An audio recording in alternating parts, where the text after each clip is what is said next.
चलिए आज हम इस वीडियो में वृत्त चैप्टर शुरू करने वाले हैं और जितने भी प्रमेय होंगे इसमें इम्पोर्टेंट उसको सिद्ध करेंगे और जो भी क्वेश्चन होगा इम्पोर्टेंट परीक्षा के लिए उसे भी हम इसे सॉल्व करेंगे। ठीक, तो चलिए शुरू करते हैं। चलिए सबसे पहले बेसिक चीज़ जान लेते हैं हम, और इसे क्या कहते हैं। यहाँ पर देख रहे हैं कि दो बिंदु पर कट कर रहा है। कितने बिंदु पर? दो बिंदु पर। अब वृत्त के इस पार से इस पार चला गया है तो इसे हम कहेंगे छेदक रेखा। क्या कहेंगे? छेदक रेखा, क्योंकि इस पार से इस पार चला गया है, आर पार कर गया, इसलिए छेदक रेखा। इसे हम क्या कहेंगे? वृत्त के किसी एक बिंदु पर स्पर्श कर रहा है। मान लीजिए एक बिंदु को छूते हुए जा रहा है तो इसे हम क्या कहेंगे? स्पर्श रेखा कहेंगे। क्या कहेंगे? तो स्पर्श रेखा कहेंगे। और इसको हम क्या देख रहे हैं इसमें कि ये कुछ भी नहीं कर रहा है, ये कुछ नहीं है, बस ये रेखा है सिंपल सा, और ये एक वृत्त है। तो समझ गए आप? छूते हुए गुजरे, एक बिंदु को काटे, स्पर्श रेखा। इस पार से इस पार हो जाए, वृत्त को बीचों बीच भी, तो भी कहेंगे हम छेदक ही रेखा, चाहे इधर से हो इधर से हो, बस बीचों बीच पार हो। तो आप समझ गए होंगे ये चीज़। प्रमेय 10.1 है, बहुत इम्पोर्टेंट है। क्या कह रहा है समझिए इसे। वृत्त के किसी बिंदु पर स्पर्श रेखा स्पर्श बिंदु से जाने वाली त्रिज्या पर लंब होती है। क्या कह रहा है कि एक वृत्त है और स्पर्श रेखा है, और वृत्त के किसी बिंदु से जो स्पर्श रेखा गुजरती है तो क्या होता है कि उसकी जो त्रिज्या होगी वृत्त की वो लंब होगा। सबसे पहले डायग्राम बनाएंगे, फिर समझ में आएगा आपको अच्छे से। तो ये आपका डायग्राम है। इसमें कह रहा है कि वृत्त के किसी बिंदु, मान लीजिए कि एक वृत्त का बिंदु है, उससे जो स्पर्श रेखा जाएगी, स्पर्श रेखा जो गुजरने वाली होती है, वृत्त के त्रिज्या पर क्या होता है? लंब होता है उस बिंदु पर। वृत्त का जो त्रिज्या होगा वो लंब होगा वृत्त के उस बिंदु पर, जिस बिंदु से होकर के यह स्पर्श रेखा गुजरेगी। आपका प्रमेय यही कह रहा है, आप पढ़िए, आपके पास बुक है तो। ठीक, तो इसका हम क्या नाम दे दिए? पी नाम दे दिए, इसका एक्स और इसका वाई, और ये तो हमारा क्या है? त्रिज्या है आर, केंद्र को ओ नाम दिए। ठीक है, उसके बाद आपके क्वेश्चन में दिया क्या गया है वो हम सबसे पहले यहाँ पर लिखेंगे कि आपके क्वेश्चन में दिया गया है कि रेखा एक्स वाई, रेखा क्या है? एक्स वाई केंद्र ओ वाले वृत्त पर स्पर्श रेखा है। सही तो है? रेखा जो एक्स वाई है, केंद्र ओ वाला जो है वृत्त के उस स्पर्श रेखा पर क्या है? स्पर्श रेखा करती है वृत्त पर, स्पर्श रेखा है वो ओ और पी, है ना।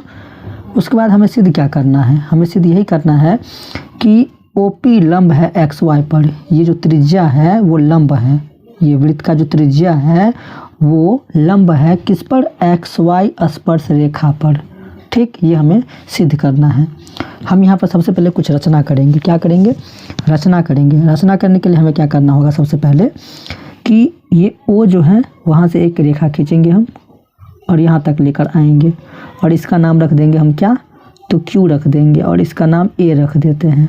ये रचना करेंगे। तो जो भी आप रचना करेंगे उसको आपको लिखना पड़ेगा। कैसे लिखेंगे?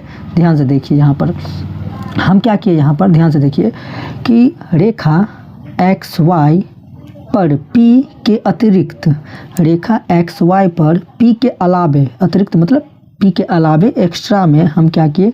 कोई बिंदु Q लिया। हाँ सही बात है, यहाँ पर लिए हम बिंदु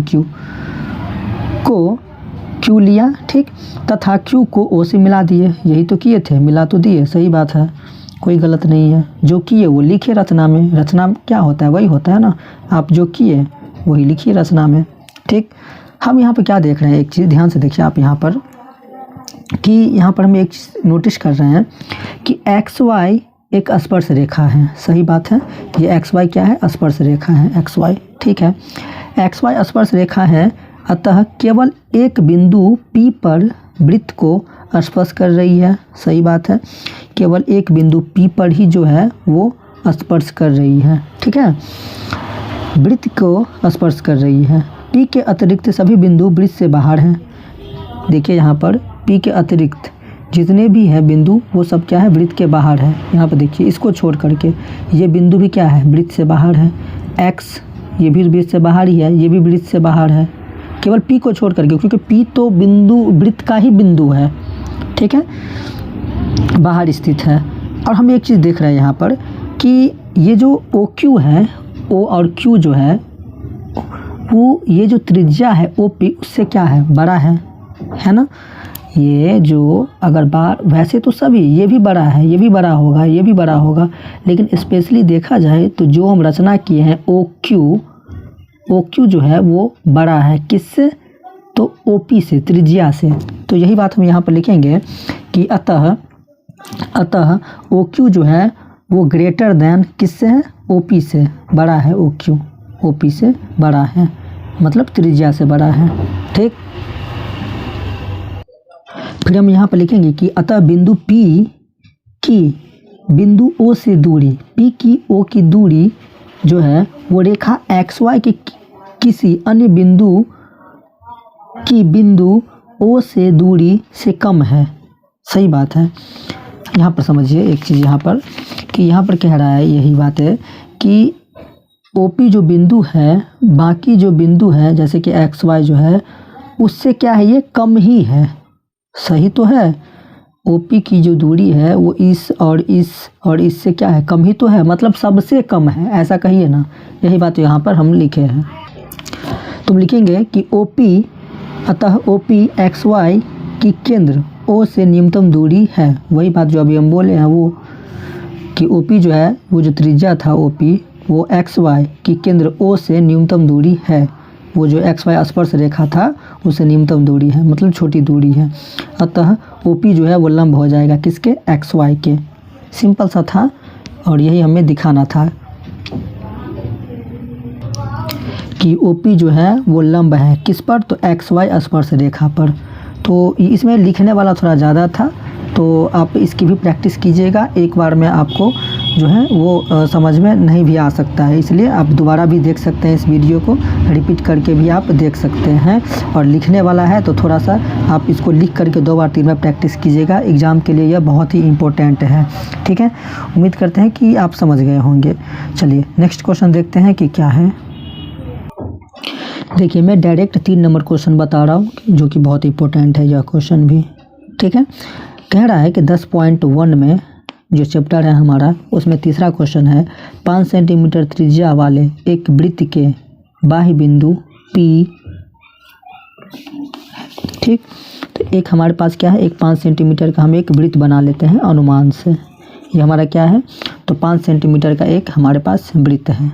ठीक, उसमें कह रहा है कि एक वृत्त के बाह्य बिंदु P पर, वृत्त का कोई बिंदु है हमारे पास, किसका, वृत्त का। तो ये मान लेते हैं कि वृत्त का एक बिंदु है, बाहरी बिंदु, जिसका नाम हम P रख दिए। ठीक, तो हम इसको क्या किए, P नाम रख दिए। उसके बाद फिर कह रहा है कि वो जो बाहरी बिंदु हमारे पास P है, बिंदु P पर स्पर्श रेखा PQ केंद्र O में, देखिए एक हमारे पास क्या है, एक स्पर्श रेखा है PQ, बिंदु P से एक स्पर्श रेखा गया है P और यहाँ पर क्या है, कोई बिंदु Q होगा। ठीक है, फिर कह रहा है कि केंद्र O, यहाँ पर केंद्र होता है जिसका नाम O है। ठीक है, केंद्र O से जाने वाली एक रेखा से बिंदु Q जो है Q पर इस प्रकार मिलती है कि OQ बराबर 12 सेंटीमीटर है। तो कह रहा है कि एक बिंदु है कोई OQ जो केंद्र O से इस प्रकार मिलती है कि OQ बराबर क्या है, 12 सेंटीमीटर हो गया। ठीक, और ये तो हमारा क्या हो गया, त्रिज्या हो गया, जो कि कितना था, 5 सेंटीमीटर था त्रिज्या।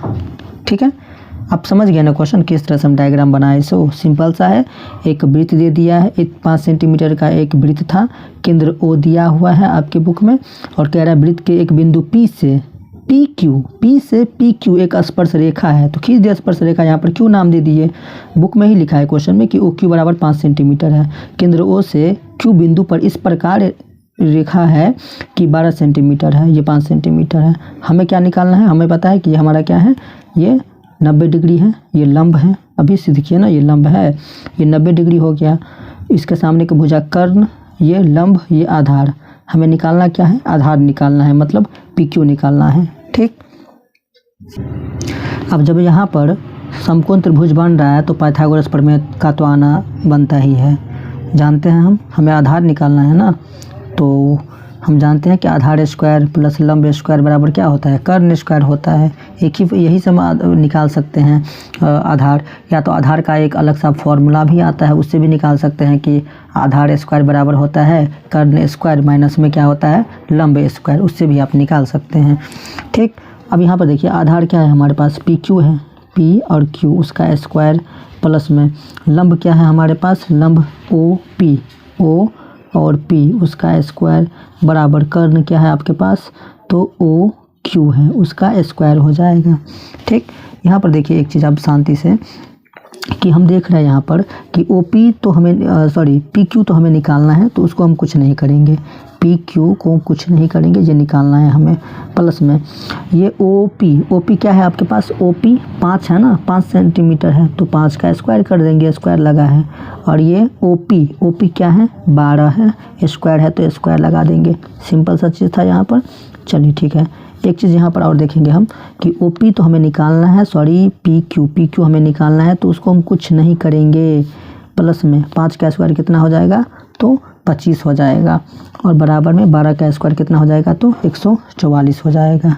यहाँ तक आप समझ गए होंगे। अब यहाँ पर देखिए कि पी क्यू स्क्वायर बराबर 144 प्लस का है ना 25 उधर भेज देंगे तो माइनस का 25 हो जाएगा। ठीक है, और यहाँ पर पी क्यू स्क्वायर बराबर हो जाएगा 144 में से अगर हम 25 को घटा दें तो कितना हो जाएगा, 119 होगा, तो यहाँ पर हो जाएगा कितना, 119 हो जाएगा यहाँ पर। और वर्ग जब साइड चेंज करता है तो क्या बनता है, वर्गमूल बनता है। ठीक, तो यहाँ पर हो जाएगा पी क्यू बराबर में √119 हो जाएगा सेंटीमीटर। ये किसका मान निकल गया, तो आधार का। पी क्यू क्या था, हमारा आधार ही था। ऑप्शन नंबर डी जो है वो सही हो जाएगा। इस तरह से आप बनाएंगे। उम्मीद करते हैं कि आपको यह वीडियो अच्छा लगा होगा। इसी तरह के वीडियो के लिए आप हमारे चैनल को सब्सक्राइब कर सकते हैं।